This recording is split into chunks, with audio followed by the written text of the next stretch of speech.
All right, ladies and gentlemen, as promised, we've got a load of ash, mostly ash. There's some other stuff in here, but it's 90% ash. This is wood that has been cut down for multiple years. Most of it's ash trees, so probably were killed by the emerald ash borer. And I pulled them out of my tree service source, got them home in the log. I've got this wood sold. I've got a guy that needs a load this afternoon for his roadside stand. This wood is seasoned and dry. I burnt some of it in my fire pit the other day. So we're gonna chainsaw this up with the Steel 462 CM, and then our brand new firewood splitting machine, a 28-ton Ruggedmade. I picked up used from my new best friend over in Indianola, or over in a neighboring town, and got it home here, and excited to give this thing a run. It is a 28-ton Ruggedmade. It has got the log lift. It's got the 4-way wedge that you can just remove by picking it off. There's no bolts to change. Looks like a 15 horsepower engine. It's a heck of a big engine on it. It's electric start. It's pushed through, and it's got this nice big catch table. I love the Oregon. The Oregon was a big step up from what I had before. This is going to be another big step up here at Red Rock Firewood, and I am chomping at the bit to give it a try. So this is going to be a short intro. after if you want to kind of catch up to speed, check out the last video, and I do a walk around of the wood yard. But today, right now, we are going to get to work, fire up this chainsaw, get some rounds, and then punch those rounds through this log splitter. Thanks for coming along. Let's get to work.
All right, friends and neighbors,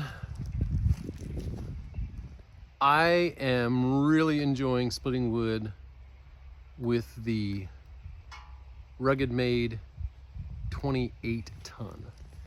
I'm not sure if it has a model number beyond that, but that's what you can see right there. This might be our thumbnail right here. Maybe we'll give them a thumbs up. I'm learning to make sure I have a thumbnail somewhere in my video that I can harvest. So I finished out that pile that was right there, and we got the truck about 3/4 of the way loaded, just about 3/4 of the half a cord that will be this truck stacked full. And I did notice using that 4-way, they always talk about the more divisions you have in a wedge, the more slash you'll have. And I kind of took a note from Outdoors in the 608, our friend Jeremiah, and brought a wheelbarrow over, and I should have brought 2 because that wheelbarrow is getting full and there's a bunch of slash underneath. And since this ash is dead and dry and ready to go, I'll probably clean that up and bag it up and maybe sell it as kindling, or else use it as kindling here at my house. So at any rate, we're gonna close out that video there. I've got just a little bit of hard maple right there. I'm gonna put in, because this guy likes the hard maple, and then we've got a little bit more ash over here that was kind of from the start of this, that I just split on the ground over there with the Oregon. And so, because it's getting late in the day and I just want to get going, I was keyed up. I wanted to split some with the Ruggedmade today, and I was able to do that. But now we're just gonna load what we have on the ground split already to finish this load out and get it delivered, and call it a day probably in the firewood yard for today. So I don't know if I'll bring you along for any of the delivery or not. If I do, You'll see it after this. If not, this is it. Thanks for watching. Bye for now.